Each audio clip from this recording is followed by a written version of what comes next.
Assalamualaikum everyone. What's happening? What's going on? How's everything? Fine? How you are? Good? Fit? मज़े में? Healthy wealthy? और सुनाए क्या चल रहा है? बहुत लंबे गैप के बाद हमारी मुलाकात होने लगी है, तो बहुत सारी बातें हैं जो इकट्ठी हो जाती हैं और फिर समझ में नहीं आता what should be the comprehensive title और topic for all that I have. तो आज हम किस चीज़ पे बात करेंगे? इतने लंबे अरसे में जब मेरी एब्सेंस रही, जो मैंने फील किया, आप लोगों से मैं वो डिस्कस करती हूँ अभी। और let me set my camera. वो कहावत तो आपने सुनी होगी ना कि ना खेलने और ना खेलने देना। तो हमारी सोसाइटी में so many of us are doing this without any interruption.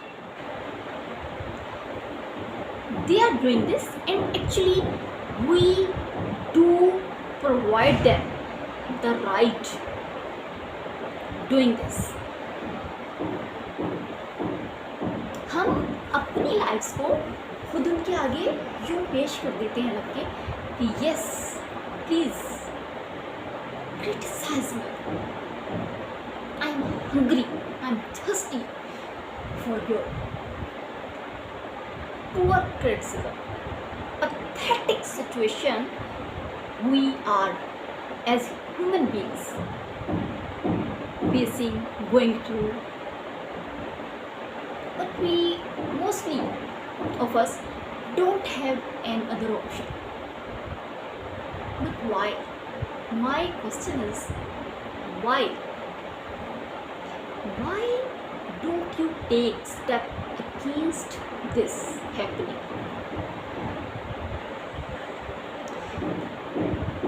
क्यों?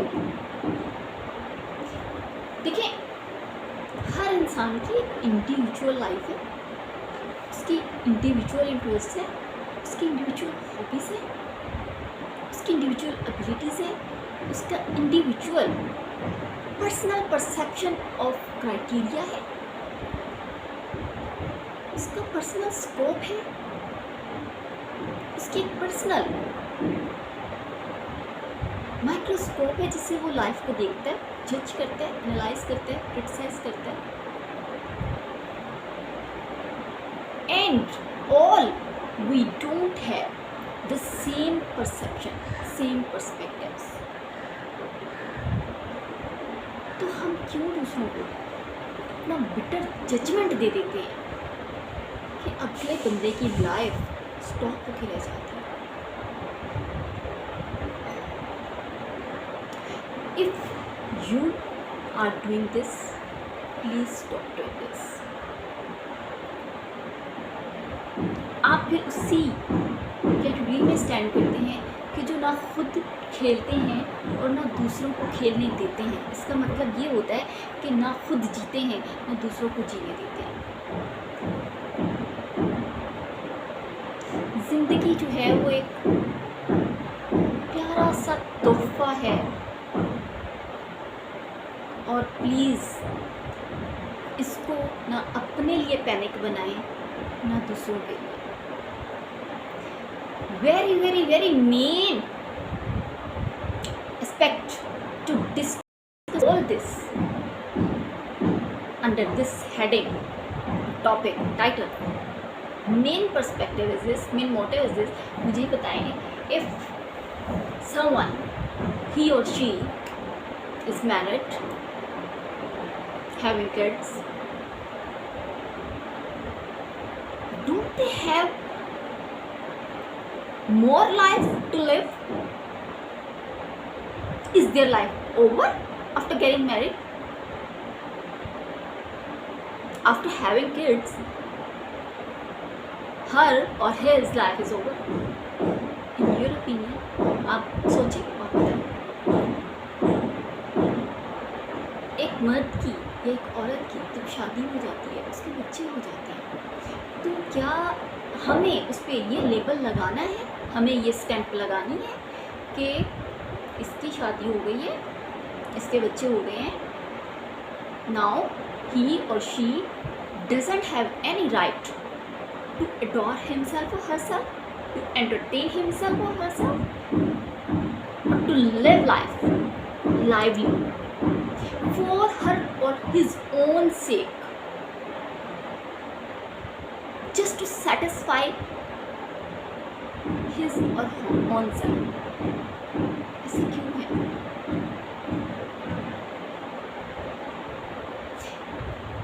शादी के बाद भी, बच्चों के बाद भी एक मर्द की और एक औरत की जो बेसिक और blessed by Allah basic needs हैं वो सेम है, and they do remain till death. Age is just a number. उसको इतना कॉम्प्लिकेटेड और पैनिक पीस मत बनाएं। आपकी ये सोच कि शादी हो गई और बच्चे हो गए हैं तो ज़िंदगी रुक गई है, ये मर्द अब गाने नहीं सुन सकता, ये औरत अब ब्राइट कलर्स नहीं पहन सकती, ये औरत अब हेयर कट नहीं ले सकती, ये औरत अब सैलून जाने का हर राइट खो चुकी है।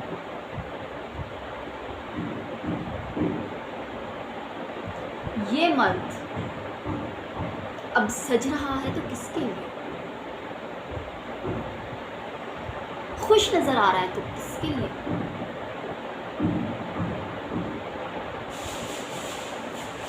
क्या शर्म नहीं आती?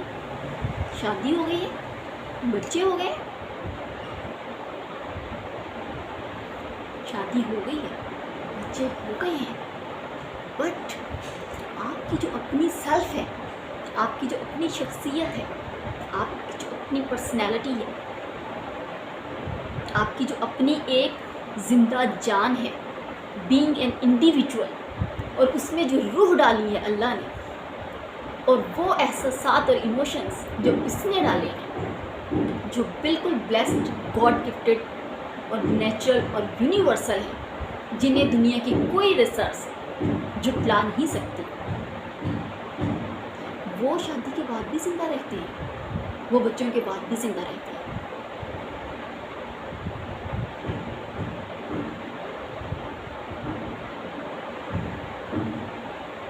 क्या शादी के बाद या बच्चे पैदा करने के बाद औरत सजने संवरने का हक खो देती है, या मर्द? ये दोनों की बात कर रही है, without any discrimination, without any distinction, दोनों की बात हो रही है।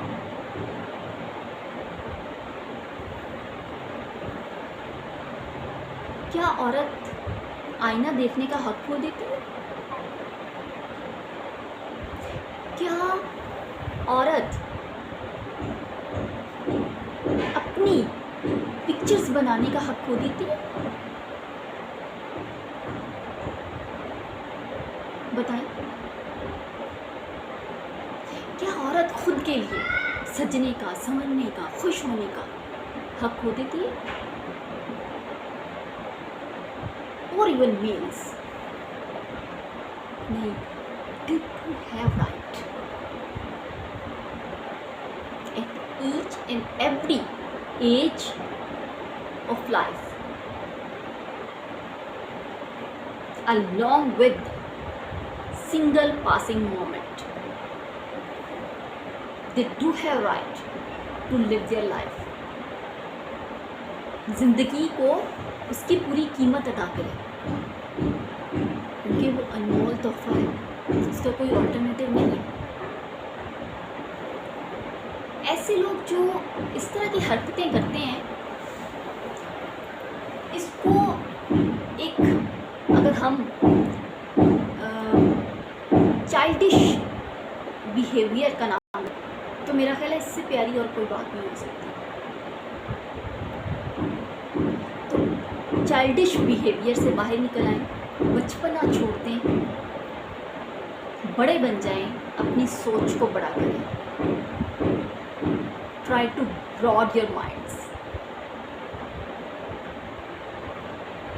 Just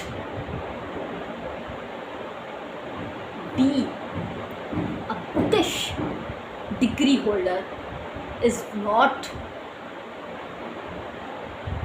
the meaning of education. You know, bookish material cram करके आपने डिग्री हाथ में पकड़ लिया, इसका मतलब ये नहीं है कि आपने पढ़ लिया है ज़िंदगी के फ़लसफ़े को। अपने जहनों की सफाई करें, अपने दिलों की सफाई करें, अपनी सोच को वुसअत दें,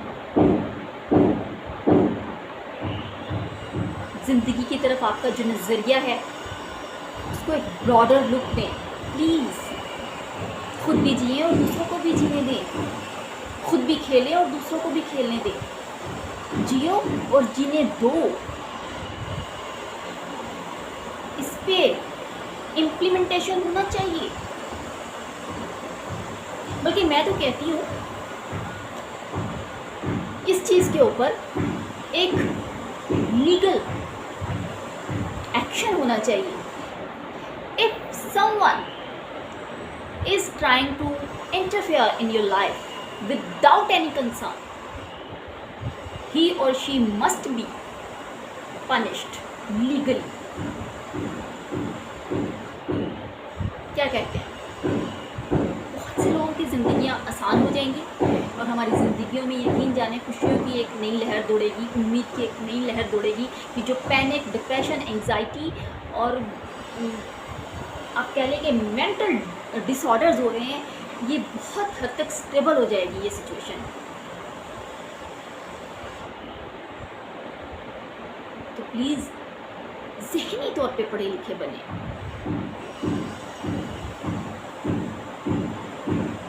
मेंटली ग्रूम्ड बने।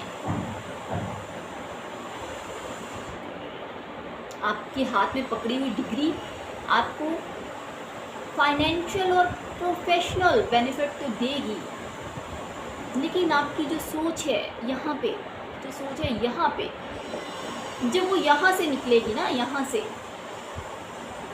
तो यकीन जाने वो बहुत से लोगों की ज़िंदगियों को बना भी देगी और बिगाड़ भी देगी। तो कोशिश करें कि आपकी यहाँ और यहाँ की जो सोच है उसकी ग्रूमिंग हो, ठीक है? और वो ग्रूमिंग आपने खुद को मौका देके करनी है, अपनी सराउंडिंग से करनी है, अपनी ऑब्जर्वेशन से करनी है, अपनी एनालिसिस से करनी है। और इस डिटर्मिनेशन से करनी है कि मुझे अपने आप को रिफाइंड करना है और किसी के लिए भी मुज़र सेहत नहीं बनना। कहते हैं ना, सिगरेट और तंबाकू नोशी मुज़र सेहत है, तो आपने वो नहीं बनना। प्लीज़ सिगरेट मत पीना दूसरों की लाइफ में। समझ आ गई होगी ना बात? काफ़ी है आई थिंक। तो भरपूर एंजॉय करें अपनी ज़िंदगी को। ऐसे लोग जो आपके इर्द गिर्द होंगे, घरों में मौजूद होते हैं, रिलेटिव्स होते हैं, फ्रेंड सर्कल में होते हैं, प्रोफेशनल डिपार्टमेंट्स में होते हैं, हर जगह आपको ऐसे कुछ लोगों से वास्ता पड़ेगा। तो उनके लिए एक ही टिप होती है, let them go, just ignore, just concentrate. Own your own self. वो जो मांगती है उसको वो दे,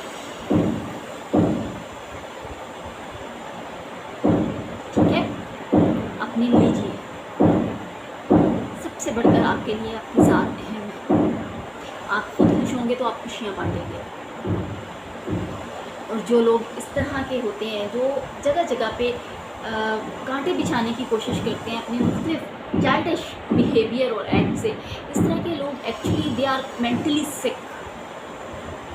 उनको ग्रूमिंग की ज़रूरत होती है, उनको थोड़ा सा पॉलिश करने की ज़रूरत होती है, उनको रिफाइनमेंट की ज़रूरत होती है। They must have good company,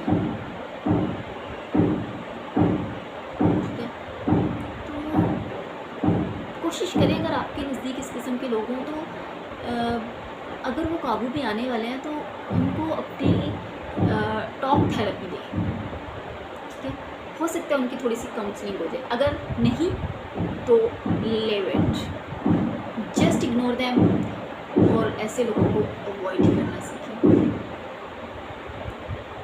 ये वो लोग होते हैं जो अपनी ज़िंदगियों को भी जंग लगा देते हैं और दूसरों की ज़िंदगियों को भी जंग लगा देते हैं।